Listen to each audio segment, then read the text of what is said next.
ठीक है, ये कंप्लीट किया था। प्रिंसिपल ऑफ नेचुरल जस्टिस में हमने क्या किया था, उसकी डेफिनेशन देखी थी कि नेचुरल जस्टिस कहते किसको हैं। नेचुरल जस्टिस के बाद हमने देखा था कि उसके ऑब्जेक्टिव्स क्या क्या हैं, इसके अलावा होता कितने तरीके का है, नेचर और स्कोप देखा था।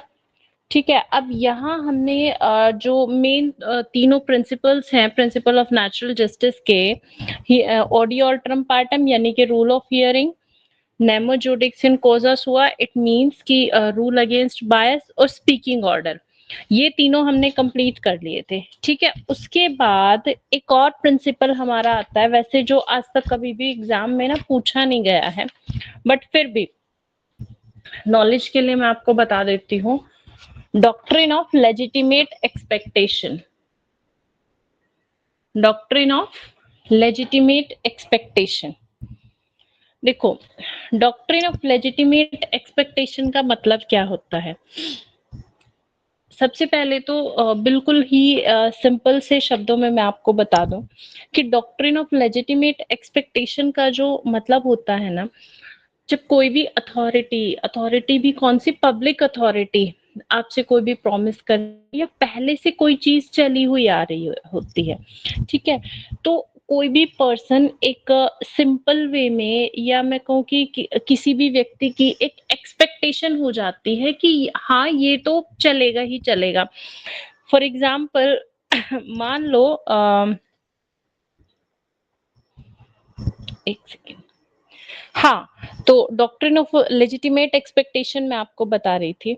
देखो ये होता क्या है कि अगर गवर्नमेंट या कोई भी पब्लिक अथॉरिटी पहले से कोई भी पॉलिसी को लेकर के आ रही थी, पहले से चीजें चल रही थी, तो कोई भी पर्सन ये एक्सपेक्ट करेगा कि हाँ वो चीजें आगे भी फ्यूचर में चलती रहेंगी।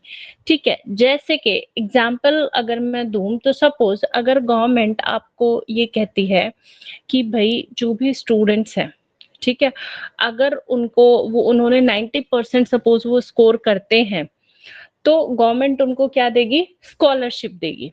ठीक है, अब ये वाला जो रूल है मान लो पहले से चला आ रहा है, 5 साल पहले से चला आ रहा है या 10 साल पहले से चला आ रहा है, तो जो भी पर्सन 91% स्कोर करेगा, जो भी स्टूडेंट, वो ये लेजिटिमेट एक्सपेक्ट करेगा ना कि भाई गवर्नमेंट मुझे स्कॉलरशिप देगी, और मान लो गवर्नमेंट अचानक से बिना नोटिस दिए इस रूल को चेंज करके 95% पे ले जाती है। ठीक है, तो ये क्या होगा, ये आपके लेजिटिमेट एक्सपेक्टेशन के अगेंस्ट हो जाएगा। समझ में आया, एक बार फिर से बता देती हूँ कि सपोज कोई भी गवर्नमेंट या पब्लिक अथॉरिटी अगर आपसे कोई भी प्रॉमिस करती है, ठीक है, और जो गवर्नमेंट है वो उसको रेगुलरली पास्ट से करती आ रही है, मतलब पहले से ही वो पॉलिसी या जो भी प्रॉमिस है वो चलता आ रहा है, तो अब आप ये बिलीव करोगे ना कि आगे भी वो चलता रहेगा।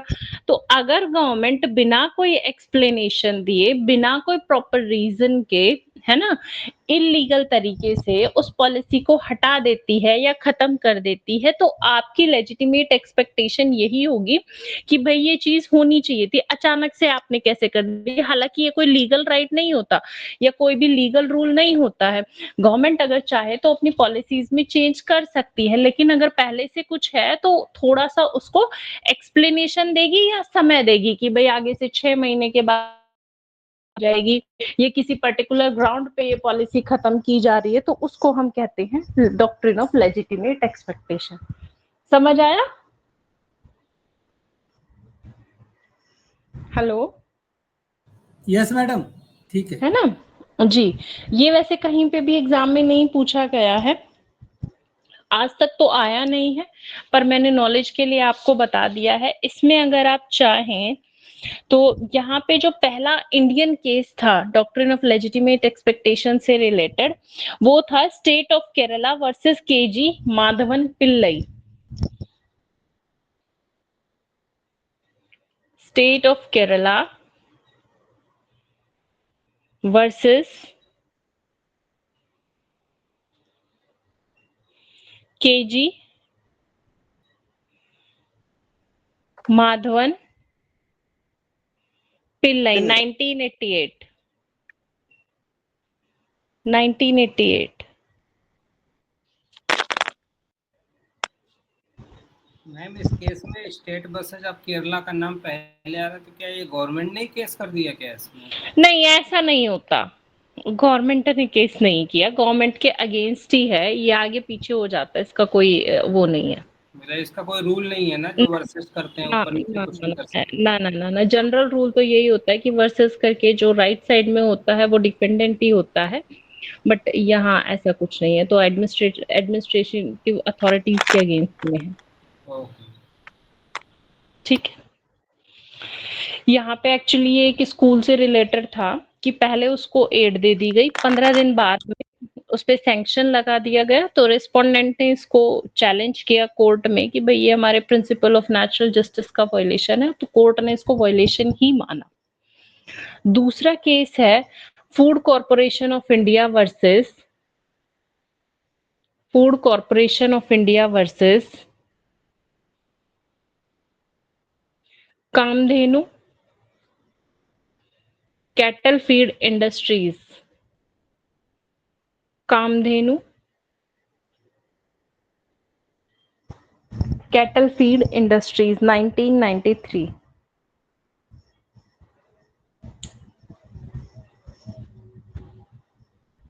Kamdhenu cattle feed industries 1993। यहाँ पे कोर्ट ने ये कहा कि जो पब्लिक अथॉरिटीज हैं उनकी ये ड्यूटी बनती है कि भाई वो फेयरली एक्ट करे, क्योंकि हर एक सिटीजन जो है उसकी ये लेजिटिमेट एक्सपेक्टेशन होती है कि उसको एक फेयर मैनर में ट्रीट किया जाए।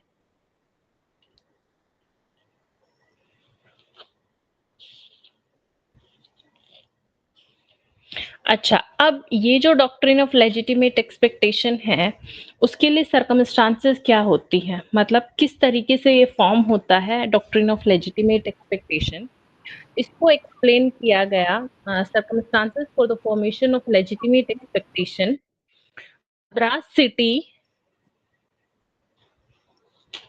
Madras city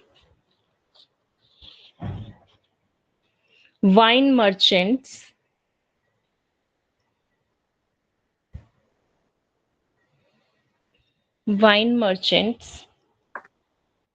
versus State of Tamil Nadu 1994 versus State of Tamil Nadu 1994।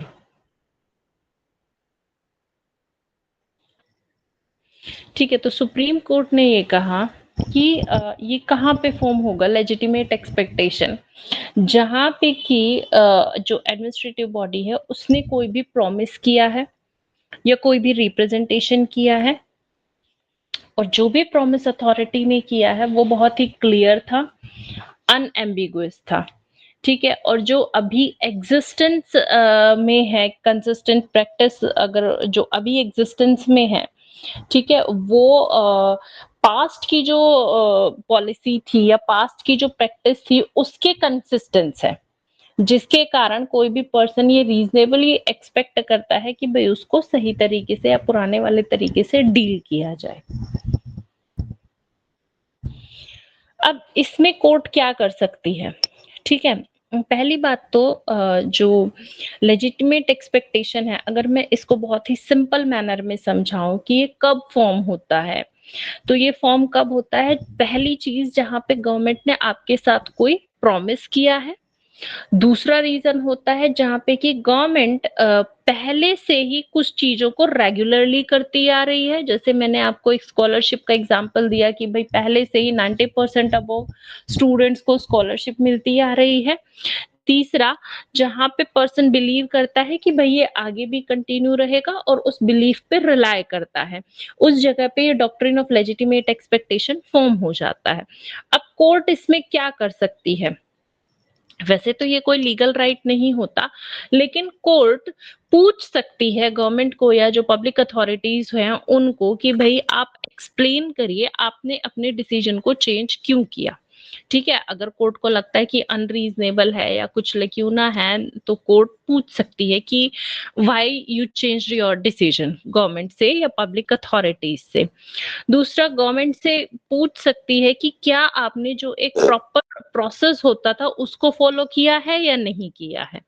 ठीक है, और कई बारी अगर कोई अनफेयर या रॉन्ग डिसीजन होता है तो कोर्ट उसको कैंसिल भी करवा सकती है, यानी कि कैंसिल भी कर सकती है। लेकिन इसका मतलब ये नहीं होता डॉक्ट्रिन ऑफ लेजिटिमेट एक्सपेक्टेशन का भले ही कोर्ट चले जाओ कि भाई गवर्नमेंट जो है वो हर बार अपनी पॉलिसी को चेंज करेगी, नहीं, ऐसा नहीं होता है।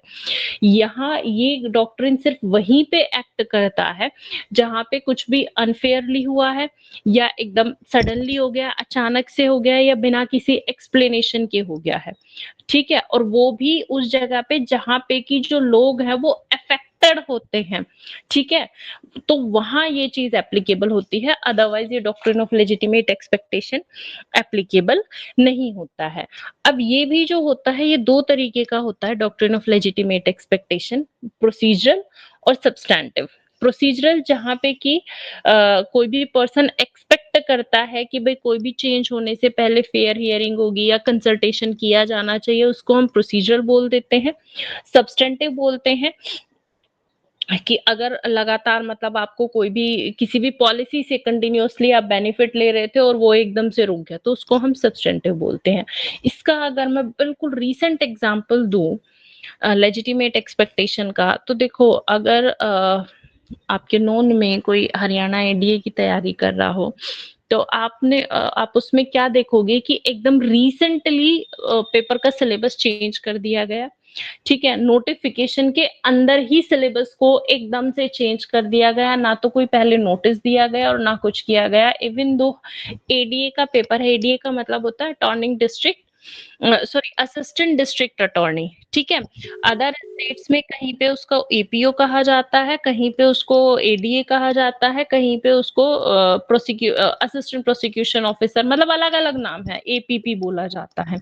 ठीक है, तो अब उसमें अचानक से चेंज कर दिया गया। तो वैसे तो ये एक तरीके से डॉक्ट्रिन ऑफ लेजिटिमेट एक्सपेक्टेशन हो गया है ना, क्योंकि नेचुरल जस्टिस का वायलेशन हो गया, बट स्टिल नहीं है। क्यों नहीं है? क्योंकि वहां पे जो अथॉरिटी है उनके पास ये पूरी अथॉरिटी है, पब्लिक अथॉरिटी के पास, कि वो जब चाहे सिलेबस के अंदर चेंज कर सकते हैं। ठीक है, समझ में आ गया? नहीं, इसमें मैडम एक लाइन में यही बोल सकते हैं कि अगर गवर्नमेंट ने प्रॉपर कम्युनिकेट नहीं किया है तो इसका हम फायदा ले सकते हैं इस डॉक्ट्रिन का। कम्युनिकेशन में भी बहुत सारी चीजें देखनी पड़ेंगी, फैक्ट्स देखने पड़ेंगे। मतलब मेन तो वही हो गया ना, अगर पब्लिक तक कम्युनिकेटेड नहीं है, चाहे प्रोसीजरल हो या सब्सटेंटिव हो। नहीं नहीं, आप समझे नहीं हो, कम्युनिकेट नहीं है, आप मेरी बात नहीं समझे हो, मैं क्या कहना चाह रही हूँ। हर बार कम्युनिकेट किया जाना भी जरूरी नहीं है। अब बताओ, ये जो हरियाणा एडीए का पेपर का जो सिलेबस चेंज हुआ उसमें कौन सा कम्युनिकेट किया गया? उसमें कम्युनिकेट किया गया at the time of the filling of forms. तो क्या उसको चैलेंज कर सकते हैं? नहीं कर सकते। वो देखना पड़ेगा कि डिसीजन किस नेचर का है या किस अथॉरिटी के थ्रू दिया गया है, या उस अथॉरिटी को पावर्स क्या क्या थी, क्या उसका कम्युनिकेट किया जाना जरूरी था या नहीं जरूरी था। वो बहुत सारे फैक्ट्स चेक किए जाएंगे। ठीक है, अगर इसको सीधे से शब्दों में हम कहना चाहें तो ये वहां अराइज होता है जहां पे कि कोई भी चीज जो है वो अनफेयरली की गई है, अचानक चैलेंज से। तो हो गया ये। हाँ जी, चैलेंज हो गया चैलेंज लेकिन तो होना कुछ भी नहीं है। हाँ जी, चैलेंज तो हो गया पर होना कुछ नहीं है। हाँ, होना कुछ नहीं। ठीक है। होना कुछ नहीं है क्योंकि 2 नवंबर को एग्जाम में चेंज किया है उसमें। जी जी। मैडम जैसे वैसे तो आपने अच्छी है। बताया ना जिसमें जी प्रोमिस कर रखा है, हाँ यदि जी, और वो कॉस्टली चैलेंज ज्यादा होगा है। तो उसमें तो चांसेस है ना मिलने की, क्योंकि प्रोमिस किया हुआ था और वो रोका। हाँ चांसेस है, लेकिन उसमें भी बहुत सारे फैक्ट्स, मतलब वो फैक्ट्स के बेस पे होगा। बेसिकली चीजें देखनी पड़ेंगी कि क्या उसको भी जो कोर्ट है उसमें रिलीफ दिला सकती है, नहीं कर सकती है, वो कोर्ट देखेगी, चेक करेगी। उसको वही अनफेयरली एचपीएससी लगेगा है तो जो दिलाएगी, अथॉरिटी है मैडम, करेगी। हाँ जी सर। वही अथॉरिटी कंडक्ट करती है और उसी ने चेंज कर दिया, तो I think there is no problem. हाँ जी, बिल्कुल बिल्कुल बिल्कुल, इसीलिए इसमें कुछ नहीं होना, क्योंकि उसमें रूल दिया हुआ है ना, रूल्स एंड रेगुलेशंस है कि अथॉरिटी जब चाहे चेंज कर सकती है। हाँ जी, हाँ जी। हाँ, और अगर वो नोटिस के लिए बोलेंगे कि भाई आपने नोटिस नहीं दिया था, तो अथॉरिटी कहेगी हमने एट द टाइम मतलब जो हमने टाइम पीरियड दिया है फॉर्म फिल करने का, जब नोटिफिकेशन इशू किया उसमें हमने मेंशन कर दिया 2.5 महीने का टाइम बच्चों को मिला हाँ जी, हाँ जी, हाँ जी, है बिल्कुल। ना? तो इसलिए इसमें कुछ नहीं होने वाला। पर पोस्ट चलिए अच्छी है। ओके मैम, चलिए, अच्छा अब ये आपका डॉक्ट्रिन ऑफ लेजिटिमेट। अब मैं आपको एक बार फिर से प्रिंसिपल ऑफ नेचुरल जस्टिस के चारों रूल्स बता देती हूँ। मैं बार-बार ये चीज़ क्यों रिपीट कर रही हूँ, ठीक है? आपको लग रहा होगा कि मैं बार-बार इसको रिपीट कर रही हूँ। रिपीट इसलिए कर रही हूँ क्योंकि अगर आप प्रीवियस ईयर के पेपर उठा करके देखोगे, प्रिंसिपल ऑफ नेचुरल जस्टिस से हर बार क्वेश्चन आता है और ज़रूर आता है। कई बार तो ऐसा भी होता है कि 2-2 क्वेश्चन यहाँ से आ जाते हैं और मेरी ये कोशिश है कि आपको घर पे ज़्यादा मेहनत ना करनी पड़े, क्लास में ही याद हो जाए, बस बात खत्म हो। क्योंकि मुझे भी पता है इतना टाइम आप लोगों के पास नहीं है कि आप अलग से उसको उतना ज़्यादा टाइम दे पाओ, ठीक है? और सिलेबस इसका बहुत ज़्यादा नहीं है, टाइमली कंप्लीट हो जाएगा। चलो, मैं 5 मिनट में ब्रीफिंग दे देती हूँ। जिन्होंने लास्ट की जो 2 क्लासेस है वो नहीं अटेंड करी हैं, उनको मैं बता देती हूँ। प्रिंसिपल ऑफ नेचुरल जस्टिस चल रहा था। नेचुरल जस्टिस का मतलब क्या होता है? नेचुरल जस्टिस का मतलब होता है सब्सटैंशियल जस्टिस या फंडामेंटल जस्टिस, या हम इसको यूनिवर्सल जस्टिस कह दें या फेयर प्ले इन एक्शन कह दें। जस्टिस पीएन भगवती ने इसको फेयर प्ले इन एक्शन कहा है। लॉर्ड पार्कर ने ड्यूटी टू एक्ट फेयरली कहा है। अब इसका जो ओरिजिन है वो इंग्लैंड से इसका ओरिजिन हुआ है, कॉमन लॉ ऑफ इंग्लैंड से ये आया है। मेन जो डेराइवेशन हुआ है इसका वो हुआ है लैटिन वर्ड जस्ट नेचुरली से। लैटिन वर्ड से ये डिराइव हुआ है जस्ट नेचुरली, जिसका मतलब होता है नेचुरल लॉ। जैसे आपने जूरिस्प्रूडेंस में नेचुरल लॉ पढ़ा था ना, ये वही है, डिवाइन लॉ से रिलेटेड है, ठीक है? अब होता कितने तरीके का है? मेनली 3 तरीके का होता है। कहीं-कहीं पे आपको ये 4th वाला रूल भी मिल जाएगा, जो कि मैंने आपको अभी कराया, डॉक्ट्रिन ऑफ लेजिटिमेट एक्सपेक्टेशन। इसको भी ऐसा माना जाता है कि it is the 4th principal of natural justice, but ये वाइडली एक्सेप्टेड नहीं है। तो मेन 3 ही प्रिंसिपल हैं। कहीं-कहीं पे आपको 2 लिखे मिलेंगे, तो जो मोस्ट इम्पोर्टेंट प्रिंसिपल्स हैं वो तो केवल 2 ही हैं, which is the rule against hearing और ऑडी ऑल्ट्रम रूल अगेंस्ट बायसनेस, ठीक है? ये 2 हैं। तीसरा भी इसके अंदर ऐड होता है रीजन डिसीजन या स्पीकिंग ऑर्डर। तो पहले आता है नेमो जुडिक्स इन कोजा सुआ और नेमो डेबिट एसएस जुडिक्स इन प्रोप्रिया कोजा, जिसको हम बोलते हैं रूल अगेंस्ट बायस, कि कोई भी व्यक्ति अपने ही केस में खुद जज नहीं हो सकता। सेकंड है ऑडियो ऑल्ट्रम पार्टम, जिसका मतलब होता है रूल ऑफ फेयर हियरिंग, मतलब दूसरे साइड को सुना जाना चाहिए। और तीसरा होता है रीजन डिसीजन। पहला जो होता है रूल अगेंस्ट बायस, इसका मतलब होता है कि कोई भी व्यक्ति बायस नहीं होना चाहिए, अथॉरिटी जो है वो बायस नहीं होनी चाहिए व्हाइल डिसाइडिंग द केस या व्हाइल एडजुडिकेटिंग द डिस्प्यूट, ठीक है? अब ये कई तरीके का होता है, जैसे पिक्यूनियरी बायस, मतलब जज का या एडजुडिकेटर का कोई भी इकोनॉमिक इंटरेस्ट नहीं होना चाहिए। इसमें केस आ जाता है जीजी भोये वर्सेस असिस्टेंट कलेक्टर का। पर्सनल बायस, एक कृपाक का लैंडमार्क जजमेंट है वर्सेस यूनियन ऑफ इंडिया, मतलब उसका नियर डियर कोई नहीं होना चाहिए पर्सनल बायस में। दूसरा आ जाता है bias as to subject matter, मतलब ऑफिशियल बायस नहीं होना चाहिए, डिपार्टमेंटल बायस नहीं होना चाहिए, पॉलिसी नोशन बायस नहीं होना चाहिए, प्री कंसीव्ड नोशन बायस, जिसको हम बोलते हैं कि पहले से आप आइडिया लेकर के बैठे हुए हैं, दिमाग में धारणा बना करके बैठे हुए हैं, वो नहीं होना चाहिए। दूसरा रूल आता है ऑडियो ऑल्ट्रम पार्टम या रूल ऑफ फेयर हियरिंग। इसका क्या मतलब होता है कि कोई भी व्यक्ति बिना सुने नहीं रहना चाहिए, कि no one shall be condemned unheard, both the parties should be heard, दोनों पार्टीज को सुना जाना चाहिए। इसके एसेंशियल क्या है? नोटिस दिया जाना चाहिए। इसमें मेनका गांधी का लैंडमार्क जजमेंट है। फेयर हियरिंग होनी चाहिए, ठीक है ना? हियरिंग, फेयर हियरिंग का मतलब क्या है कि भाई आप जो है जिस समय पे हियरिंग हो रही है, एक तो रीजनेबल समय दिया जाना चाहिए एविडेंसेस रिसीव करने का, या जो भी मटेरियल प्रोड्यूस किया गया है उसको क्रॉस चेक करने का, है ना? क्रॉस एग्जामिनेशन का समय दिया जाना चाहिए। आपको जो भी मटेरियल इंफॉर्मेशन है वो मिल जानी चाहिए ताकि आप अपना पक्ष अच्छे से रख सको। अपॉर्चुनिटी दी जानी चाहिए टू रिवर्ट द एविडेंस, ठीक है? तो ये 2 रूल हो गए। तीसरा आता है हमारा रीजन डिसीजन। रीजन डिसीजन जो है, रीजन डिसीजन का मतलब होता है कि एक ऐसा डिसीजन जिसके सपोर्ट में रीजन दिया जाता है, कारण बताया जाता है कि क्यों ये ऑर्डर पास किया गया है, उसको हम स्पीकिंग ऑर्डर बोलते हैं। हालांकि स्पीकिंग ऑर्डर जो नाम है, सबसे पहले लॉर्ड चांसलर अर्ल किंग्स, इनके थ्रू ये नाम दिया गया था। जब इन्होंने सर्शियोराई रिट को एक्सप्लेन किया था, उस समय इस शब्द का इस्तेमाल किया था रीजन डिसीजन का। रीजन डिसीजन जो है ये एडिक्वेट होना चाहिए, सफिशिएंट रीजन दिए जाने चाहिए। हालांकि इसका कोई पर्टिकुलर फॉर्म नहीं होता और सब जगह एप्लीकेबल होता है, पब्लिक लॉ पे भी, प्राइवेट लॉ पे भी। क्यों ये दिया जाता है? ताकि फेयरनेस आ सके, आर्बिट्रेरीनेस को मिनिमाइज किया जा सके, ट्रांसपेरेंसी मेंटेन हो सके, ठीक है, एक गुड एडमिनिस्ट्रेशन हो सके और पर्सन को सेटिस्फेक्शन मिल सके, इसलिए ये रीजन डिसीजन दिया जाता है। अब प्रिंसिपल ऑफ नेचुरल जस्टिस जो है, इसका नेचर या स्कोप क्या होता है? तो देखो, एक तो ये अनकोडिफाइड लॉ है, ठीक है। प्रोसीजरल फेयरनेस इसके अंदर होती है। यूनिवर्सल एप्लीकेशन इसकी है, मतलब ये ऐसा नहीं है कि इंडिया में ये एप्लीकेबल है, वर्ल्ड वाइड एप्लीकेबिलिटी इसकी है और सारे लॉज पे ये एप्लीकेबल होता है, whether it is civil law, criminal law, constitutional law या इंटरनेशनल लॉ, कोई भी लॉ ले लो, सब जगह ये इक्वली एप्लीकेबल होता है। पब्लिक अथॉरिटीज के एक्शंस को कंट्रोल करता है, आर्बिट्रेरी एक्शंस को प्रोटेक्ट करता है, इम्पार्शियलिटी और ट्रांसपेरेंसी को इंश्योर करता है, ठीक है। उसके बाद आते हैं इसके exceptions. Principal of natural justice के एक्सेप्शंस भी तो होंगे ना, ऐसा तो नहीं हो सकता कि एक्सेप्शंस ना हो।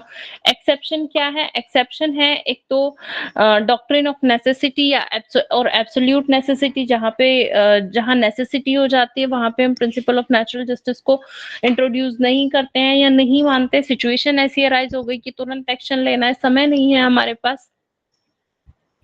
स्टैट्यूटरी एक्सेप्शंस अगर है, मान लो नेशनल सिक्योरिटी से रिलेटेड कोई क्वेश्चन है या पब्लिक सेफ्टी से रिलेटेड कोई क्वेश्चन है, टैक्सेशन है या इमिग्रेशन है, तो तुरंत एक्शन लिया जाएगा। इमरजेंसी सिचुएशन, भाई नेशनल सिक्योरिटी को प्रोटेक्ट करना है तो उस समय लिया जाएगा, ठीक है। तो ये कुछ हमारे एक्सेप्शंस होते हैं जहां पे कि प्रिंसिपल ऑफ नेचुरल जस्टिस को एक्सक्लूड कर दिया जाता है। तो ये हो गया हमारा प्रिंसिपल ऑफ नेचुरल जस्टिस। अच्छा, अगर कोई order against the principle of natural justice pass कर दिया जाता है तो इसका इफेक्ट क्या होगा? It will be void ab initio, void माना जाएगा, प्रारंभतः शून्य माना जाएगा, ठीक है। फोर्थ था लेजिटिमेट एक्सपेक्टेशन, जो मैंने अभी करा है। क्लियर? हेलो, हाँ जी क्लियर है जी। क्लियर हो गया? Yes madam. चलिए, अब आप जी। नेक्स्ट रूट पर मैम आइए। आपके पास अगर नोट्स है तो शेयर कर देंगे क्या? हाँ, मैं शेयर कर दूंगी, बिल्कुल, मेरे पास इसके नोट्स हैं, मैं शेयर कर दूंगी, ठीक है, उसकी चिंता मत करिए। और जो नोट्स वो भी ज्यादा बड़े नहीं है, थोड़े शॉर्ट फॉर्म में ही है, आप इजीली कर लोगे। चलिए, उसके बाद आप आइए doctrine of separation of powers. अच्छा, अभी मैंने आपको डेफिनेशन क्लोज नहीं पढ़ाई है, ठीक है। जो पहला क्वेश्चन आपका आता है, what do you mean by administrative law, या define administrative law, what are the reasons behind the growth of the administrative law, ये अभी मैंने नहीं करवाया। अभी मैं जो उसका मेन पार्ट है, कोर है, केवल वो करवा रही हूँ, उसको मैं बाद में कराऊंगी। तो सबसे पहले आता है doctrine of separation of powers, ठीक है।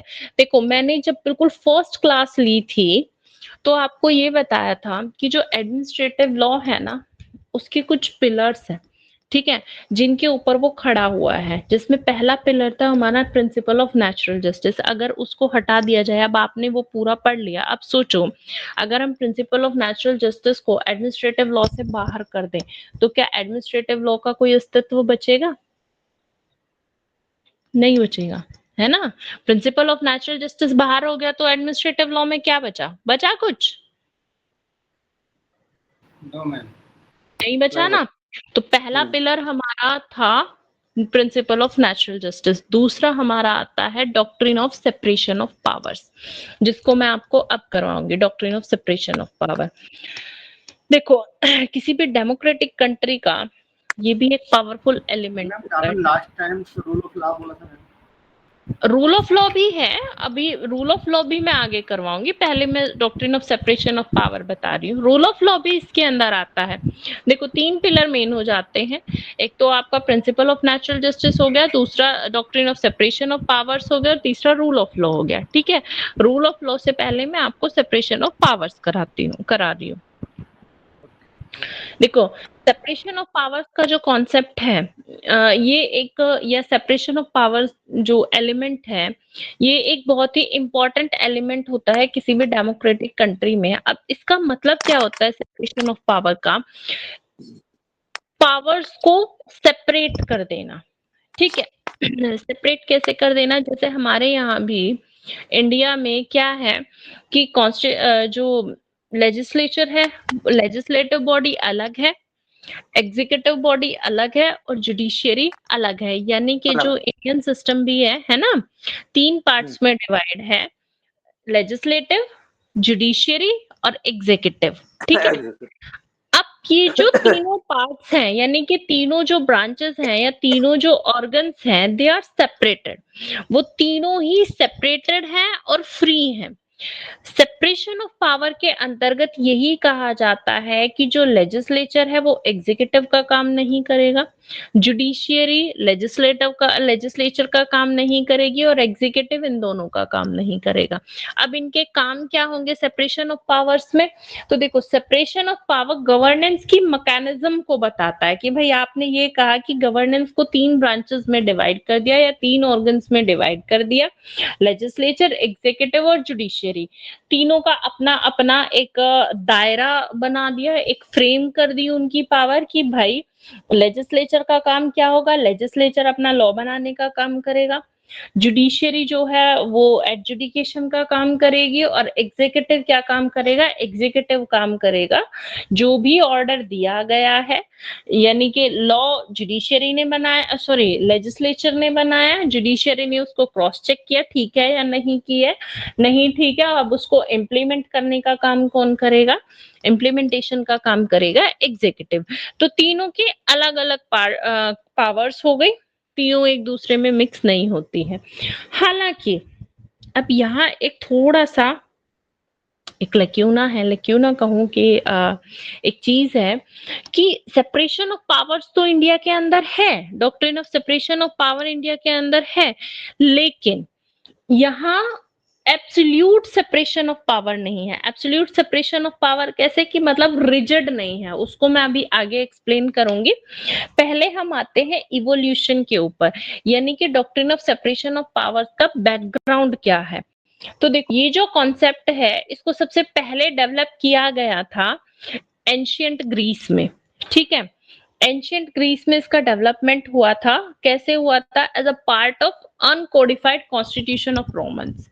रोमन्स का जो कॉन्स्टिट्यूशन था वो अनकोडिफाइड था। ठीक है, तो उसके एक पार्ट के रूप में ग्रीस में इसको डेवलप किया गया था, concept of separation of powers को।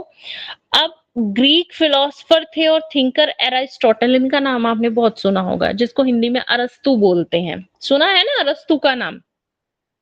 Yes ma'am. वो पहले पर्सन थे जिन्होंने सेपरेशन ऑफ पावर्स पर एक किताब लिखी थी, जिसका मतलब अपनी बुक में लिखा था, बुक का नाम था पॉलिटिक्स। ठीक है, इस बुक के अंदर इन्होंने सेपरेशन ऑफ पावर्स के बारे में लिखा था, और इन्होंने ही रिप्रेजेंट किया था कि भाई गवर्नमेंट की जो है 3 एजेंसीज होती हैं, अपनी इस किताब के अंदर लिखा था, जनरल असेंबली, पब्लिक ऑफिशियल्स और जुडिशियरी।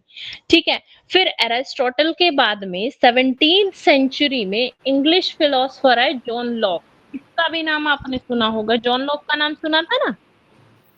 नहीं सुना? सुना था है ना, उसमें अरे जूरिस्प्रूडेंस में, है ना? ये मैं बुक का नाम बता दीजिए एक बार। बुक का नाम था पॉलिटिक्स। ठीक है, तो उनको माना जाता था father of liberalism, John Locke को फादर ऑफ लिबरलिज्म माना जाता था। ठीक है, अब इन्होंने थ्योरी दी थी, theory of divine right of Kings. ठीक है, इनका एसे था 2 ट्रीटीज ऑफ गवर्नमेंट, जिसमें इन्होंने लेजिस्लेटिव, एग्जीक्यूटिव और फेडरेटिव इन तीनों को डिफाइन किया था। मतलब सबसे पहले किसने किया? सबसे पहले ये सिद्धांत डेवलप हुआ था ग्रीस में। ग्रीस के ही फिलोसफर थे अरस्तु। इन्होंने अपनी बुक के अंदर इसको मेंशन किया। बुक का नाम था पॉलिटिक्स, जिसमें इन्होंने गवर्नमेंट की तीनों एजेंसीज के बारे में बताया, जनरल असेंबली, पब्लिक ऑफिशियल्स और जुडिशियरी। उसके बाद 17th सेंचुरी के मतलब अरस्तु के बाद में 17th सेंचुरी में आते हैं जॉन लॉक। उनको फादर ऑफ लिबरलिज्म भी कहा जाता है, जॉन लॉक को। इन्होंने एक ऐसे लिखा, टू ट्रीटीज ऑफ गवर्नमेंट, और उसके अंदर लेजिस्लेटिव, एग्जीक्यूटिव और फेडरेटिव, इन तीनों को डिफाइन किया गया। समय में जो पॉलिटिकल फिलोसफर है, फ्रेंच पॉलिटिकल फिलोसफर है मोंटेस्क्यू। मोंटेस्क्यू को कंसीडर किया जाता है as a principal source of separation of power. यानी अभी के समय में ये माना जाता है कि भाई जो doctrine of separation of powers है वो किसका सिद्धांत है? वो माना जाता है मोंटेस्क्यू का। ठीक है, क्यों माना जाता है? क्योंकि ये फ्रांस से थे मोंटेस्क्यू जो थे। इन्होंने सेपरेशन ऑफ पावर्स को ना सिस्टमैटिकली इस कॉन्सेप्ट को प्रोपाउंड किया। ठीक है, और इनकी बुक थी डी एल एस्पिरिट डेस लॉइस। हिंदी इंग्लिश में इसको बोलते हैं, ये फ्रेंच में इसका प्रोनाउंसिएशन है, इंग्लिश में बोलते हैं द स्पिरिट ऑफ लॉज। ये इनकी किताब थी जिसमें इन्होंने सिस्टमैटिकली सेपरेशन ऑफ पावर्स के बारे में बताया। इसको पब्लिश किया गया था 1748 में। ठीक है, तो मोंटेस्क्यू ने अपनी थ्योरी के अंदर गवर्नमेंट को 3 पार्ट में डिवाइड किया, लेजिस्लेटिव, एग्जीक्यूटिव और जुडिशियल फंक्शन। इसलिए माना जाता है कि मोंटेस्क्यू ने दी। समझ में आया? हाँ जी, हाँ जी, आया ना? बहुत अच्छा। अब उसके बाद आते हैं हम इंडिया में। ये तो था पूरा वर्ल्ड वाइड कि भाई कहाँ से ये कॉन्सेप्ट आया है, इंडिया के अंदर ये कहाँ से आता है। तो देखो, इंडिया के अंदर ऐसा नहीं है कि ये नया है सेपरेशन ऑफ पावर्स। इंडिया के अंदर इसकी जो रूट्स है वो एंशियंट पीरियड से है। वैदिक लिटरेचर में ये पाया जाता था। वैदिक लिटरेचर में भी कहा, आपने स्मृति का नाम सुना होगा, है ना? हिंदू लोग पढ़े ना, हिंदू लोग भी सुनते हैं। वेद हो गए, श्रुति हो गई, स्मृति हो गई, है ना? हाँ, तो स्मृति में भी जो नारद स्मृति है, स्मृति मतलब जो याद रह गया, ठीक है, नारद स्मृति के अंदर ये principle of separation of power को ऑब्जर्व किया गया। मतलब वहां पे ये लिखा हुआ मिला नारद स्मृति के अंदर, वैदिक लिटरेचर में। फिर उसके बाद आता है हमारा कॉलोनियल रूल। जब अंग्रेज इंडिया के अंदर थे उस समय पे एक एक्ट पास हुआ था, द पिट्स इंडिया एक्ट 1784। ठीक है, यहाँ ये वाला जो एक्ट था, इसने ना कमर्शियल और पॉलिटिकल फंक्शंस जो थे ईस्ट इंडिया कंपनी के, उन दोनों को डिफरेंशिएट कर दिया था। यानी कि पावर को डिवाइड कर दिया गया था। देखो, सबसे पहले क्या था, 1698 में, है ना, एलिजाबेथ ने एक कंपनी को यहाँ भेजा था, इंग्लैंड से आए थे। ठीक है, कंपनी का नाम था सबसे पहले तो लोटन करके कंपनी थी, बाद में ईस्ट इंडिया कंपनी आई। अब ईस्ट इंडिया कंपनी ने, आपको पता है, भारत के ऊपर राज किया। आई तो ट्रेड करने के उद्देश्य से ही थी, लेकिन यहीं बस गए। तो ये जो एक्ट आया 1784 का, पिट्स इंडिया एक्ट, इसने कमर्शियल और पॉलिटिकल जो फंक्शंस थे ईस्ट इंडिया कंपनी के, उनको अलग अलग कर दिया। फिर उसके बाद हमारा आता है गवर्नमेंट ऑफ इंडिया एक्ट 1935। इसके बीच में बहुत सारे चार्टर आए, बहुत सारे एक्ट आए, बट हमें यहाँ बेसिकली वो पढ़ना है, वो एक्ट्स पढ़ने हैं जिनमें की सेपरेशन ऑफ पावर्स के बारे में बात की गई। तो पहला था पिट्स इंडिया एक्ट 1784 का। फिर आता गवर्नमेंट ऑफ इंडिया एक्ट 1935, जिसने की पावर्स को डिवाइड कर दिया बिटवीन सेंटर एंड प्रोविंसेस। आपको जैसे पता होगा, पहले प्रोविंसेस थे, है ना, प्रेसिडेंसी थी, प्रोविंसेस थे। तो गवर्नमेंट ऑफ इंडिया एक्ट में सेंटर और जो प्रोविंसेस या स्टेट्स थे उनके बीच की पावर को डिवाइड कर दिया, और 3 लिस्ट में इन्होंने डिवाइड किया, फेडरल लिस्ट, प्रोविंशियल लिस्ट और कॉन्करेंट लिस्ट। अभी का जब आप कॉन्स्टिट्यूशन ऑफ इंडिया पढ़ते हो ना, तो अगर आपने हिस्ट्री पढ़ी हो तो 235 या समथिंग, एग्जैक्ट नंबर मुझे याद नहीं है, ठीक है, बट अप्रोक्सीमेटली 200 से ज्यादा जो आर्टिकल्स हमारे कॉन्स्टिट्यूशन ऑफ इंडिया के अंदर मेंशन किए गए हैं ना, वो गवर्नमेंट ऑफ इंडिया एक्ट 1935 से किए गए हैं। तो अभी जब हम कॉन्स्टिट्यूशन पढ़ते हैं, कॉन्स्टिट्यूशन में हम देखते हैं शेड्यूल में 7th शेड्यूल जो है वो बेसिकली लिस्ट के बारे में बात करता है। वहां पे भी 3 लिस्ट दी गई है, यूनियन लिस्ट, स्टेट लिस्ट और कॉन्करेंट लिस्ट। सेम ऐसे ही गवर्नमेंट ऑफ इंडिया एक्ट में लिस्ट दी गई थी, 3 लिस्ट दी गई थी जब पावर्स को डिस्ट्रीब्यूट किया गया था, सेंटर और प्रोविंसेस से, यहाँ हम स्टेट से मतलब ले लेते हैं। तो 3 लिस्ट इसने बनाई थी, फेडरल लिस्ट जिसको हम यूनियन लिस्ट कह सकते हैं, प्रोविंशियल लिस्ट जिसको हम स्टेट लिस्ट कह सकते हैं, और कॉन्करेंट लिस्ट जिसको हम अभी भी कॉन्करेंट लिस्ट है। मतलब फेडरल लिस्ट पे अधिकार सेंटर को लॉ बनाने का था, प्रोविंशियल को प्रोविंस बना सकती थी, स्टेट बना सकती थी, और कॉन्करेंट में दोनों को। तो सेम वही आ गया ना, तो वहां से ये आया concept government of India act से। उसके बाद जब कॉन्स्टिट्यूशन बन रहा था, तो जब कॉन्स्टिट्यूएंट असेंबली की डिबेट हुई, ठीक है, तो जो केटी शाह थे वो भी मेंबर थे वहां पे कॉन्स्टिट्यूएंट असेंबली में। उन्होंने इसको इंट्रोड्यूस किया, इस नए डॉक्ट्रिन को, यानी कि doctrine of separation of powers को डिबेट के समय पे अमेंडमेंट करके एक नए कंसर्न के तौर पर, क्योंकि पहले ओरिजिनल जब कॉन्स्टिट्यूशन बन रहा था, ऐसा है ना, कॉन्स्टिट्यूशन को बनने में भी 2 साल 11 महीने और 18 दिन का समय लगा था, ठीक है। तो इस दौरान कई सारी डिबेट्स भी, ऐसा नहीं है कि कहीं से भी कुछ भी उठाया और रख दिया, नहीं, ऐसा नहीं है, हर एक प्रोविजन पे डिबेट हुई है। तो जब डिबेट चल रही थी, तब केटी शाह ने कहा कि आप सेपरेशन ऑफ पावर को इसके अंदर इंक्लूड करिए, doctrine of separation of power को आप लाइए, between the principal organs of the state के अंदर भी लेकर आइए। हालांकि जो डॉक्टर अंबेडकर थे, उन्होंने स्ट्रिक्ट सेपरेशन को रिजेक्ट कर दिया था कि भाई इंडिया में चलो ठीक है, आप doctrine of separation of power की बात कर रहे हो, ले आते हैं हम, लेकिन स्ट्रिक्ट सेपरेशन नहीं होगा। इसलिए आप अगर अभी भी देखो तो हमारे यहाँ सेपरेशन ऑफ पावर का कॉन्सेप्ट है, बट वो absolute doctrine of separation of power applicable नहीं होता है ना, थोड़ा सा लीनियंट है। इंडिपेंडेंस के बाद में देखो, वैसे तो मेंशन नहीं किया गया doctrine of separation of power को किसी भी कॉन्स्टिट्यूशन में या किसी भी स्टैट्यूट में, ऑफिशियल स्टेटस नहीं दिया गया, लेकिन फिर भी इसको रिकॉग्नाइज किया गया through the various rulings of the courts, ठीक है। Specifically in regard of basic structure doctrine, जब कोर्ट ने बेसिक स्ट्रक्चर डॉक्ट्रिन को स्पेसिफाई किया या एक्सप्लेन किया, उस समय पे ये डॉक्ट्रिन ऑफ पावर्स जो है, सेपरेशन ऑफ पावर्स जो है, उसको भी साथ साथ रिकॉग्नाइज किया गया और इसके अकॉर्डिंग भी रूलिंग्स दी गई।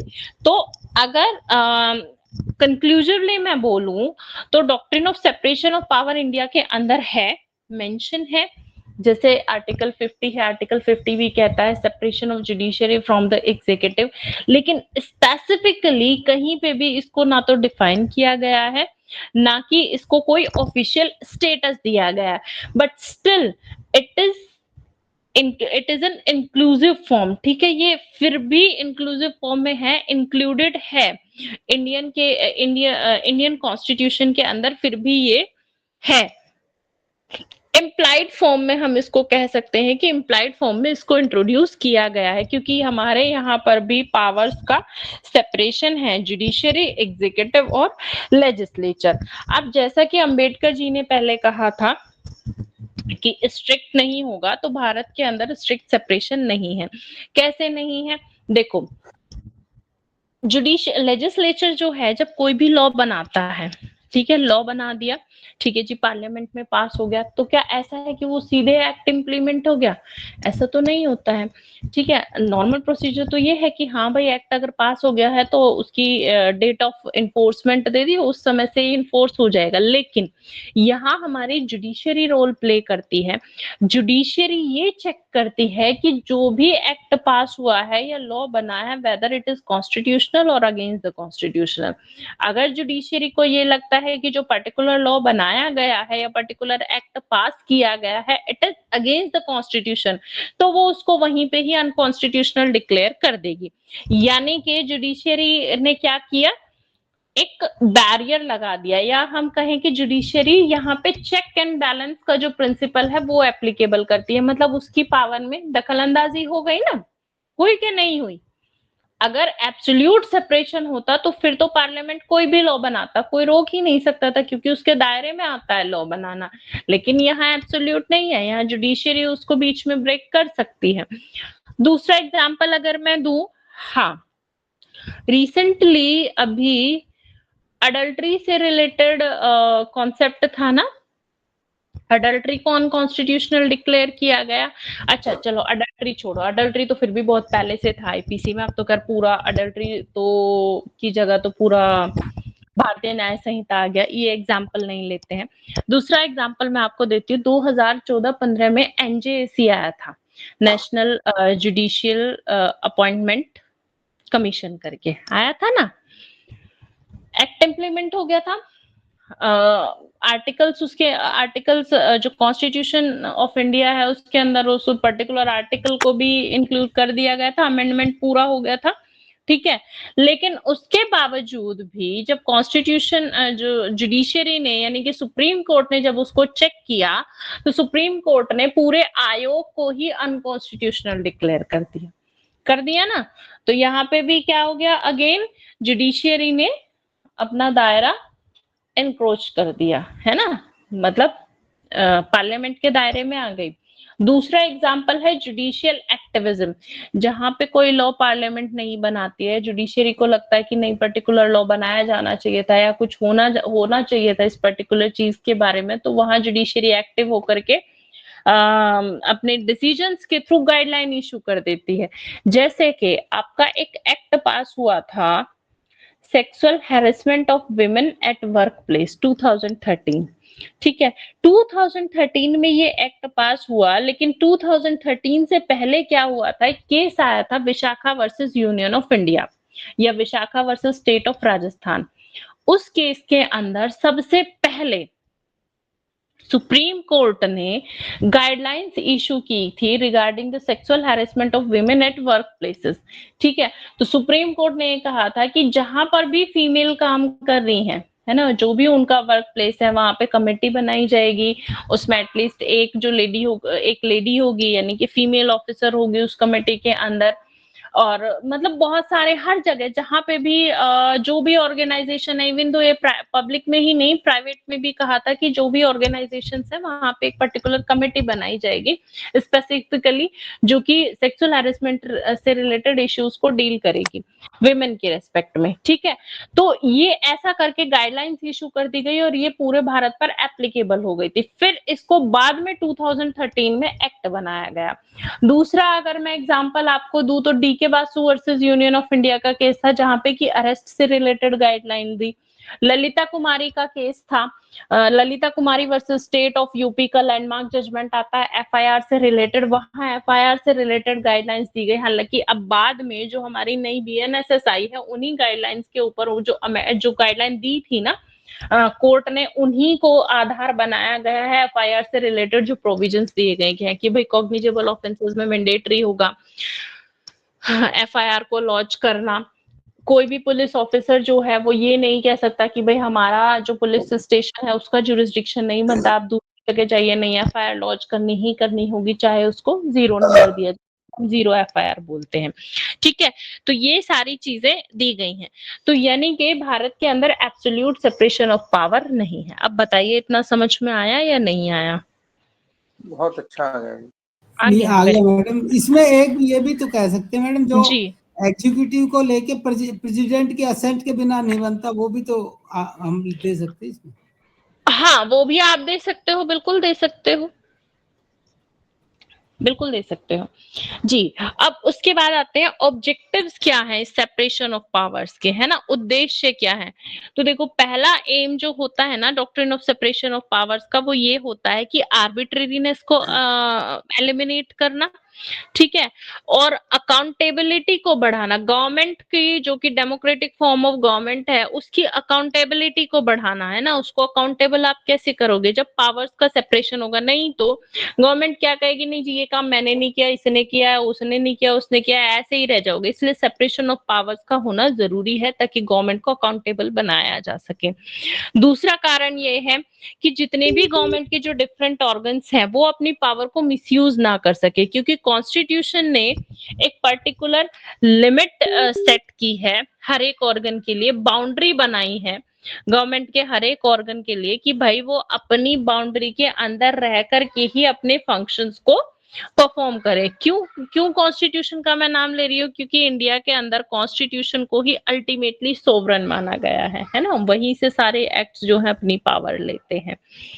फिर है तीसरा कारण ये है कि जितनी भी ब्रांचेस है गवर्नमेंट की उनके ऊपर उनको चेक किया जा सके, मतलब उनको अकाउंटेबल बनाया जा सके। ये इसका मेन ऑब्जेक्टिव होता है doctrine of separation of powers का। फिर उसके बाद हमारा आता है,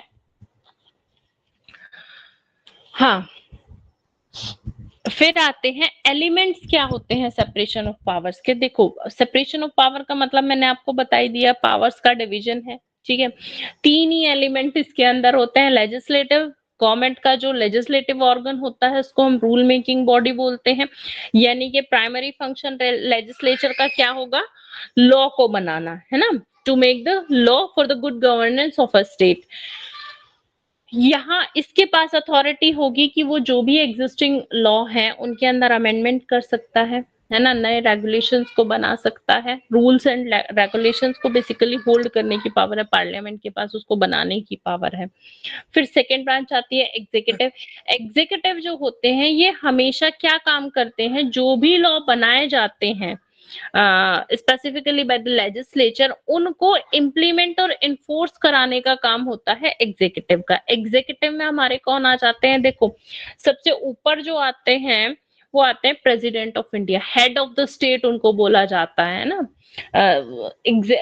पूरे देश के जो एग्जीक्यूटिव हेड हैं उनको हम बोलते हैं प्रेसिडेंट। ये आपने कॉन्स्टिट्यूशन में पढ़ा होगा।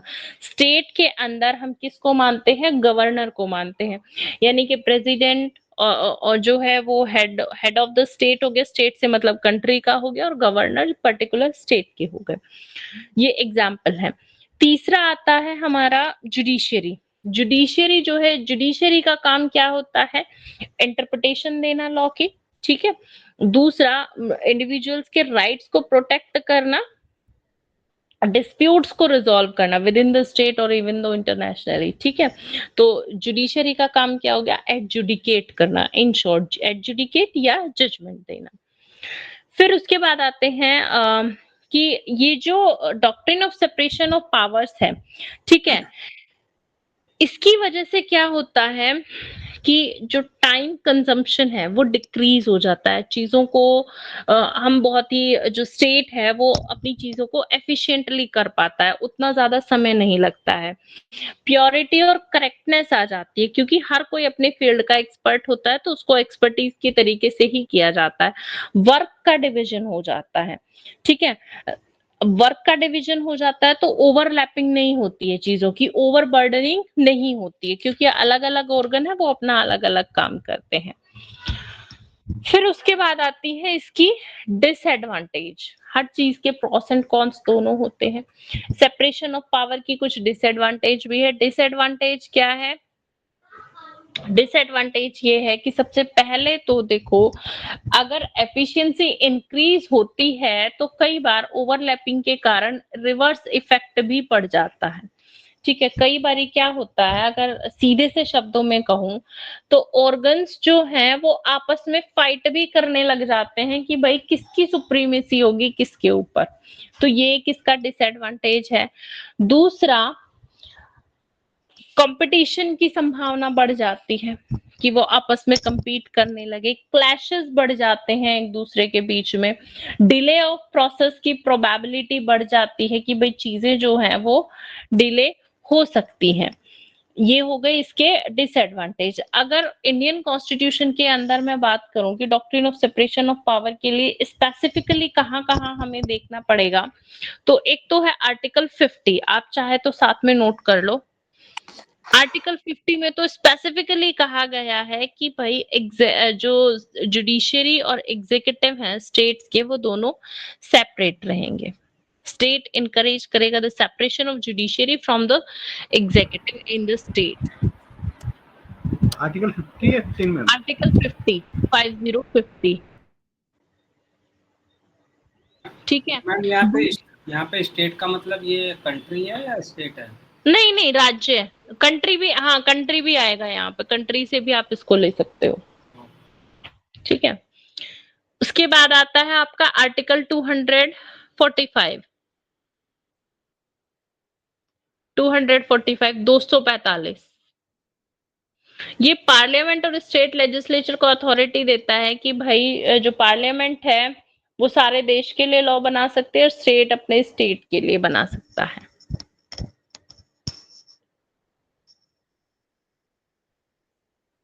दूसरा आता है आर्टिकल 121 एंड आर्टिकल 211। ये क्या कहता है कि किसी भी सुप्रीम कोर्ट के जज का या हाई कोर्ट के जज का जो जुडिशियल कंडक्ट है वो पार्लियामेंट में, स्टेट लेजिस्लेचर में डिस्कस नहीं किया जाएगा, क्योंकि उनका काम अलग है ना। आप उनके जनरल कंडक्ट को, जुडिशियल कंडक्ट को बेसिकली अंदर डिस्कस नहीं कर सकते। ये नहीं कह सकते अरे ये जज तो ऐसे ही डिसीजन देता, अरे ये जज तो वैसे देता। नहीं, इस तरीके से आप पार्लियामेंट में, स्टेट लेजिस्लेचर में उनके बारे में गॉसिप नहीं कर सकते हो। मैम ये 245 में है।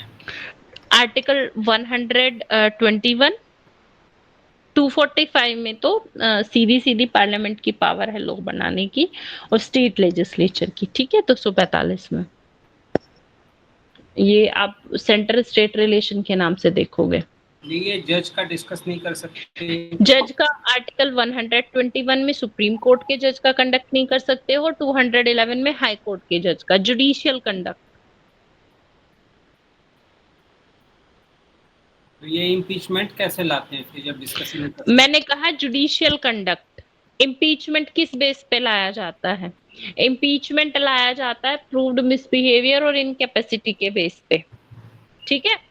यहाँ मैं बात करिए जुडिशियल कंडक्ट की, उन्होंने जो जजमेंट पास किए हैं उनके बारे में नहीं। सुप्रीम कोर्ट का 211 में? नहीं नहीं, हाई कोर्ट का 211 में, सुप्रीम कोर्ट का 121 में है। ओके जी, थैंक। ठीक है जी। ठीक है। Okay ma'am. उसके बाद है आपका आर्टिकल 361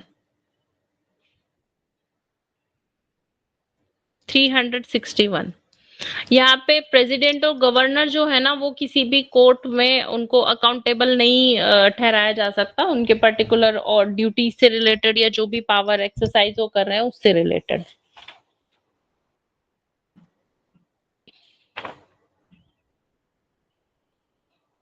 ठीक है। ये आपका आ जाता है। अच्छा, अब आपके दिमाग में इस आर्टिकल से रिलेटेड एक क्वेश्चन अराइज हो रहा होगा।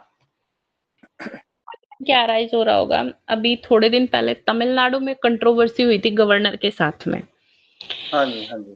हुई थी ना। अब आप सोच रहे होगे जब कंडक्ट नहीं डिस्कस किया जा सकता तो फिर केस कैसे आया? तमिलनाडु वर्सेस तमिलनाडु गवर्नर करके केस आया था सुप्रीम कोर्ट के सामने। देखो उस केस में क्या हुआ था, उस केस में ये हुआ था, पार्लियामेंट ने 10 लॉ पास किए थे। ठीक है। वहां की जो स्टेट पार्लियामेंट थी, उन्होंने, स्टेट लेजिस्लेचर, बेसिकली पार्लियामेंट में नाम नहीं लूंगी, स्टेट लेजिस्लेचर ने टोटल 10 लॉज पास किए। 10 लॉज जब वो पास कर दिए, अब वो गए गवर्नर के पास, असेंट के लिए जाते ही हैं। गवर्नर ने क्या काम किया, उनको ना होल्ड कर दिया, मतलब ना तो कंसेंट दी और ना उनको रिजेक्ट किया, अपने पास ही उसको रख लिया। अब वो पड़े रहे 2 साल तक। 2 साल के बाद में स्टेट असेंबली ने कहा, स्टेट लेजिस्लेचर ने, कि भैया आपके पास बिल है, कुछ करिए उनका। तो अब उसमें से 2 बिल तो उन्होंने असेंट दे दी, शायद 2 या 1 बिल।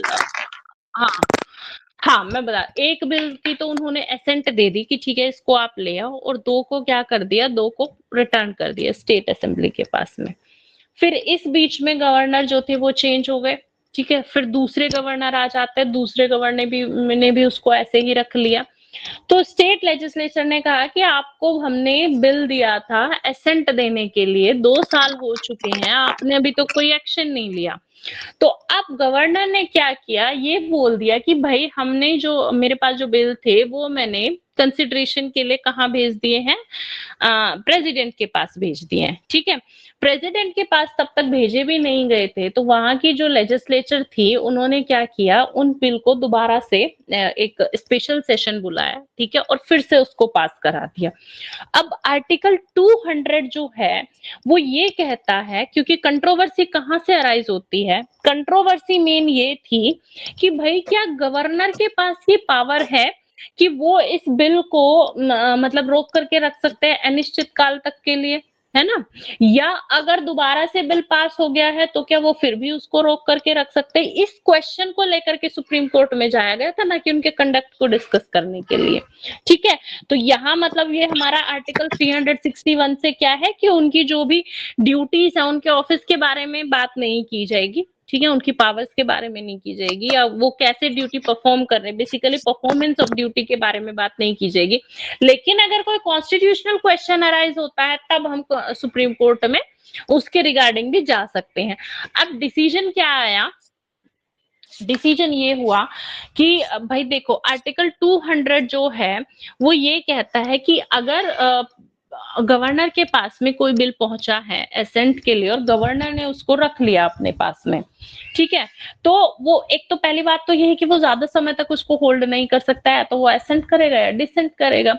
तो अगर मान लो डिसेंट का तो खैर कोई मतलब ही नहीं होता, सजेशन देगा, अगर फिर से असेंबली उसको पास कर देती है जो भी उसने सजेशंस दिए हैं, तो फिर गवर्नर के पास ये पावर नहीं होती है कि फिर वो उसको वापस से कंसीडर करने के लिए राष्ट्रपति को भेज सके, नहीं, फिर उसको वो पास करना ही करना पड़ता है। तो कोर्ट ने ये कहा कि यहाँ पे जो गवर्नर है, गवर्नर ने अपनी पावर को मिसयूज किया है, गवर्नर ऐसा नहीं कर सकते थे, तो उन बिल्स को फिर पास किया गया, इम्प्लीमेंट किया गया, ये कंट्रोवर्सी थी। अब समझ में आ गया इस आर्टिकल का मतलब, यानी कि हम कॉन्स्टिट्यूशनल प्रोविजंस के बेस पे केस ला सकते हैं, बट ऐसे कि भाई वो अपनी ड्यूटी सही से फुलफिल नहीं करे, जनरल कंडक्ट के बारे में बात नहीं कर सकते सुप्रीम कोर्ट में, पर्सनल कंडक्ट के बारे में नहीं कर सकते। हाँ जी, बिल्कुल बिल्कुल, पर्सनल इसी केस में तो राष्ट्रपति को भी टाइम बाउंड कर दिया ना 3 साल। हाँ हाँ, के लिए कोर्ट ने गाइडलाइन दे दी कि भाई आई थिंक 15 दिन का टाइम दिया, कई सारी गाइडलाइंस इसमें इशू की गई हैं इस वाले केस में। बट अभी मैडम जो नया केस आया वो उन्हीं का आया है क्या? एक सेकेंड जी, एक अभी रिसेंटली आया कुछ दिन पहले, यही वाला केस है क्या? हाँ ये यही वाला है, तमिलनाडु वाला, ओके। 2-3 महीने पहले ही हुआ है ये। हाँ जी, अब बताइए आप क्या कह रहे थे सर?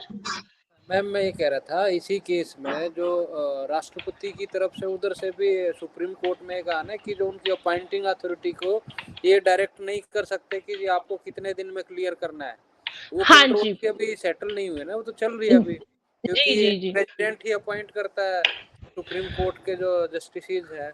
हाँ, लेकिन फिर भी कोर्ट ने कुछ रूल्स तो दे दिए ना कि आप ऐसे, आर्टिकल 200 को तो बेसिकली डिफाइन कर दिया ना, जो आर्टिकल 200 की पावर थी वो तो क्लियर कर दिया कि गवर्नर दोबारा से अगर बिल अगर आ जाता है तो गवर्नर फिर उसको नहीं रोक सकता, फिर उसको एसेंट देनी पड़ेगी। तो ये कहने का मतलब ये उसका लाइव एग्जांपल हो जाएगा कि जो टकराव वाला जो हाँ जी हाँ जी हाँ जी, इसमें डिसीजन ये दिया है कि ये मतलब इस पर्टिकुलर केस के लिए ही होगा, ये नहीं कि हर केस के लिए सुप्रीम कोर्ट पहुंचता है ये। नहीं बट अभी भी आप नहीं समझे हो, आप देखो इस केस को आप छोड़ दो, ठीक है, नॉर्मली आप कहाँ कैसे जा सकते हो सुप्रीम कोर्ट में, अगर कोई कॉन्स्टिट्यूशन से रिलेटेड क्वेश्चन अराइज होता है, किसी भी कॉन्स्टिट्यूशन के प्रोविजन के इंटरप्रिटेशन से रिलेटेड क्वेश्चन अराइज होता है, वहां पे तमिलनाडु गवर्नमेंट ने ये थोड़ी ना कहा कि अपनी ड्यूटी फुलफिल नहीं कर रहे, वहां ये कहा गया कि आर्टिकल 200 को डिफाइन करिए।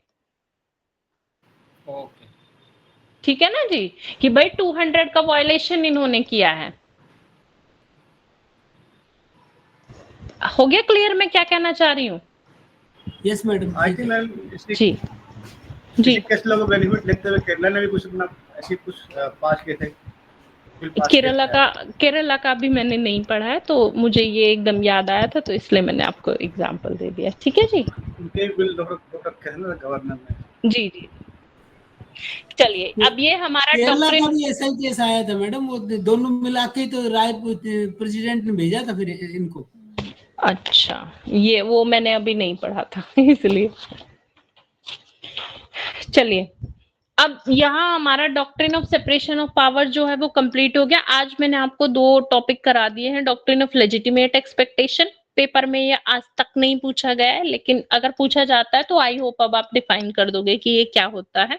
और दूसरा सेपरेशन ऑफ पावर, ये आता है एग्जाम में। तो ये 4 नंबर में आता होगा मैम डॉक्ट्रिन? नहीं, ये 10 में भी आ जाता है, ऐसा कुछ नहीं।